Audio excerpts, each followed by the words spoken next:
gifts, clothing, by the Labour donor Lord Ali. After all the promises to clean up politics, not much of a good look, is it?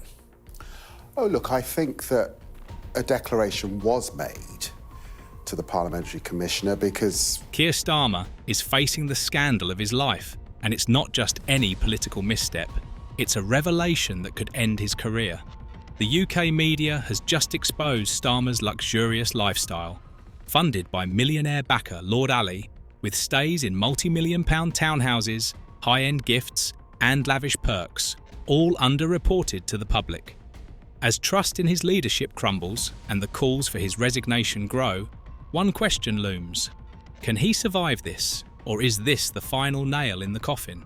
Actual politics and Ukraine. Are you disappointed that Joe Biden knocked you back on your desire to give Ukraine permission to fire British missiles into Russia? The UK has recently witnessed one of the largest population surges in the last 50 years, driven significantly by increased immigration. This population boom, though adding diversity and potential workforce growth, is happening at a time when the country faces severe economic strain. With the cost of living skyrocketing and public services feeling the pressure, many in the UK are left questioning how this surge affects them directly, especially when wages struggle to keep up with inflation. For a nation already feeling stretched thin, the issue of immigration and population growth has placed an unexpected burden on the economic stability of everyday citizens. When a country is facing such challenges, people look to their leaders for financial prudence, responsibility, and transparency. Has been in the Lords for certainly over 2 decades. He is a self-made millionaire that has been a supporter and a donor to the Labour Party over successive leaders and prime ministers. So that really isn't anything new. Labour, traditionally known as the party of the working class, is under intense scrutiny to uphold its reputation by addressing these economic challenges. Yet, as the economy buckles under the weight of an expanding population, recent revelations surrounding Keir Starmer have cast an uncomfortable spotlight on the party's internal practices. Starmer, the face of Labour, is now accused of living a lifestyle funded by luxury gifts from millionaire donor Lord Ali. For a leader tasked with defending the interests of working families, this scandal couldn't have come at a worse time. Imagine learning that while you're tightening your budget to make ends meet, the leader representing the working class is staying in multi-million-pound townhouses and enjoying expensive gifts. Own home for these broadcasts. Perhaps, like Ed Miliband, he has 2 kitchens or some other embarrassing luxury. And now it emerges Lord Ali, owner of the apartment that was once allegedly used just once, was also lent to Wes Streeting for another Labour Party happening. Details of Starmer's extravagant lifestyle have emerged, centering on luxury properties and high-end gifts reportedly provided by Lord Ali. It's not just 1 or 2 perks we're talking about here. This includes access to multi-million-pound properties in London's most sought-after neighbourhoods. For instance, Starmer allegedly had access to a £4 million townhouse in Soho, one of London's prime locations. This wasn't just any property, but a meticulously designed space where every inch radiates exclusivity. It's said that Starmer used this space not just for personal retreats, but for strategic meetings with his top aides, adding to the sense of privilege and secrecy surrounding his conduct.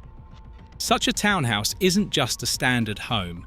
It's the kind of property that requires a fortune to rent, raising eyebrows over who footed the bill and why. Even more shocking is the Covent Garden penthouse, reportedly worth a staggering £18 million. Starmer's family stayed here for 6 weeks during an election campaign, yet he only declared its value at £2,000. When you consider that rentals in this area can reach up to £1,800 a night, the understatement seems impossible to ignore. What's worse is that these properties weren't kept as hidden retreats.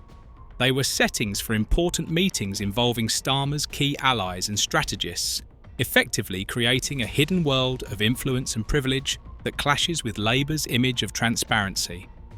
There's also mention of a Manhattan apartment valued at around £2 million, where Angela Rayner, Starmer's deputy, reportedly spent several days.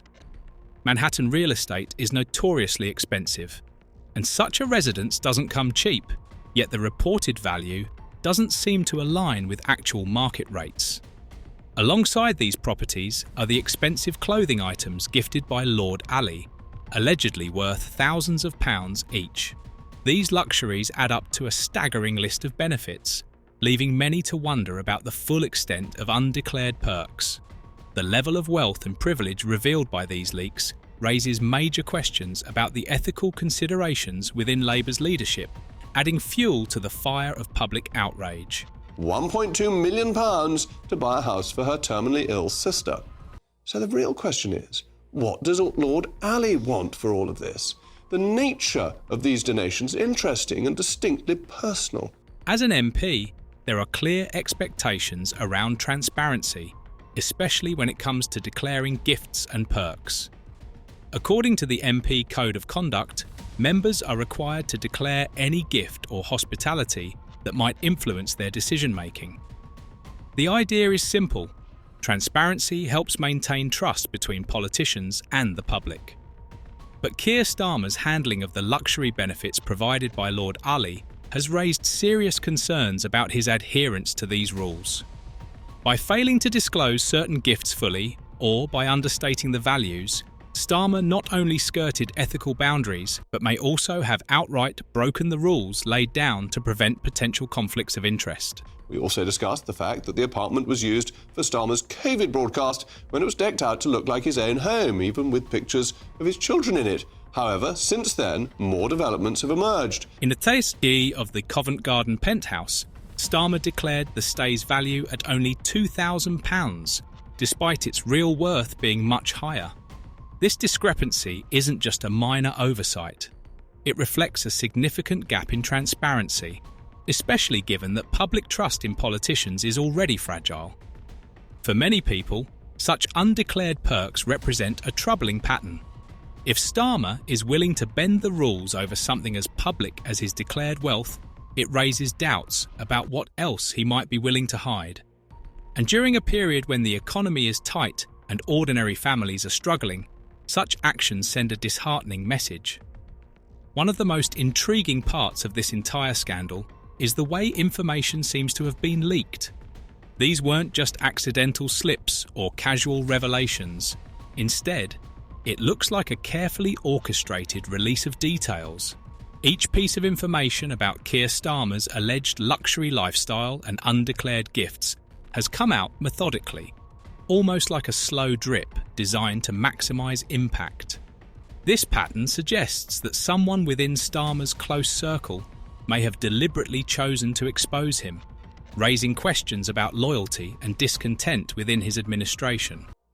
Such a betrayal from the inside speaks volumes about potential issues at the heart of Starmer's leadership team. Speculating on the motives behind this internal leak leads to a few possible conclusions. For one, there may be individuals within Starmer's team who disagree with his approach or feel disillusioned by his leadership style. If someone believed that the party's core values were being compromised by Starmer's actions, they might have seen this as an opportunity to hold him accountable. Alternatively, a staff member might have felt overlooked, underappreciated, or sidelined and decided to strike back by releasing information that could weaken Starmer's standing. In any case, such a deliberate attempt to feed sensitive information to the media suggests a significant level of dissatisfaction. The implications of an insider leak like this go beyond just the scandal itself. It hints at a fractured team, one where personal agendas and grudges may be coming into play. When you can't trust those closest to you, it becomes nearly impossible to maintain a unified front, especially in a high-stakes political arena. This betrayal suggests that Starmer's administration might be struggling with deeper issues of cohesion and loyalty. For a party leader, managing internal relations is essential, and this leak exposes how fragile those bonds can become under pressure. In a way, The slow and steady nature of these leaks seems almost calculated to destabilise Starmer's position, making it clear that he's facing a struggle not just from external critics, but from within his camp. The presence of disloyalty at such a high level could be far more damaging in the long run than the details of the scandal itself. And Sue Gray has sensationally quit, although some suggest it was Sue Gray was told to ousting. quit. Yes. This is her role as Sir Keir Starmer's Chief of Staff over fears that she'd become a distraction, plunging Number 10 into disarray. You see, I think all of this is fascinating because this shows how... Sue Gray's involvement in this scandal has added a new layer of intrigue to the situation. Gray, known for her influential position within Starmer's administration, is no ordinary staff member. As Chief of Staff, she's one of his closest advisors and a highly respected figure in political circles. However, her presence at the controversial meetings held in the luxury Soho townhouse has raised serious ethical concerns. Gray's involvement in these undisclosed gatherings isn't sitting well with the public, especially since she holds such a powerful and trusted role. People expect someone in her position to set an example of transparency and not to be entangled in questionable activities. Got here is he then takes Sue Gray in and he says, look, Sue, we've got a problem here.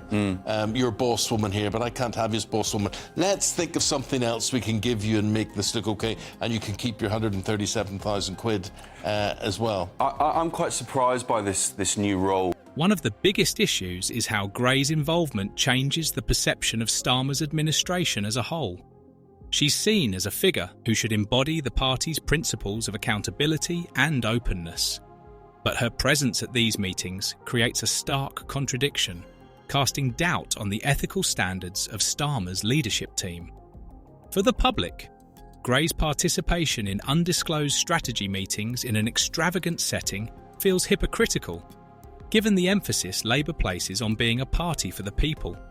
In the eyes of many, Gray's role complicates Starmer's claims of innocence or misunderstanding about the gifts and perks received. She was in the room where the decisions were made. Sue Gray in charge of... She moves from being top civil servant to being a top figure within the Labour Party. That ain't going to go down well. I mean, a blind man and a galloping horse can see that this is nonsense. So Gray's influence also raises questions about her judgment and the lengths to which she's willing to go in supporting Starmer. Reports suggest that Gray was aware of the details surrounding these luxury gifts and high-end properties, which only intensified the backlash against her. The public reaction has been fierce, with many viewing her involvement as a serious lapse in judgment that puts her loyalty above ethical conduct. By remaining part of these undisclosed meetings and even gaining a substantial pay raise, Gray's actions risk tarnishing her professional integrity and reputation. Her presence in this scandal suggests that even those in the highest positions within Starmer's administration may be willing to turn a blind eye to questionable practices, adding to the scandal's weight and fueling public suspicion. As one of Starmer's most trusted aides, Gray's role in this controversy further strains the credibility of an administration already under fire. The reaction from the public has been swift and severe. Many feel betrayed by Keir Starmer, especially since he leads a party that has traditionally upheld transparency and accountability as central values. For Labour supporters, this scandal feels like a slap in the face. Starmer, who promised to bring integrity back to the party, is now accused of accepting luxury perks without fully disclosing them. It's a situation that doesn't just harm his image, it shakes the very foundation of trust that voters place in their leaders. Calls for Starmer to step down are growing louder, with some arguing that this scandal proves he's unfit to lead a party that claims to represent the interests of the working class. Being handed away, we've got UK forces on red alert after Argentina have now vowed to recapture the islands, and your flagship policy on private schools seems to be in tatters. You think this has been a success, do you? What makes this situation even more troubling for the Labour Party is the timing. With the UK facing an economic crunch and immigration reaching record levels, people are already frustrated and looking for leaders who can empathise with their struggles. To learn that Starmer has allegedly been living in multi-million-pound properties, while many citizens struggle to afford necessities, adds a sting of hypocrisy to the scandal. Labour's image as the party of the people is at risk, and this controversy threatens to undermine the core values that it has long championed. In politics, perception is everything, and the public perceives this as yet another instance of a politician saying one thing and doing another. But I think Keir Starmer and the rest of the government is getting on with the job that the British public elected us to do. The British public didn't elect the government to introduce these winter fuel payments. You got no mandate for that. In fact, you've kept very quiet on it altogether, which is why it's so problematic for the British public. Comparing this to previous political scandals, it's clear that Starmer's situation might be even more damaging because it's not just a matter of breaking rules, it's about breaking trust. The UK has seen its fair share of controversies, from cash for honours scandals to misuse of public funds. However, this case feels particularly egregious to many because of how closely it hits to Labour's promise of transparency. When leaders fail to practice what they preach, it opens the door to accusations of hypocrisy that are often difficult to shake off. If Starmer's administration can't recover from this breach of trust, it could spell trouble. Not only for his leadership, but for the party's standing in the eyes of the public.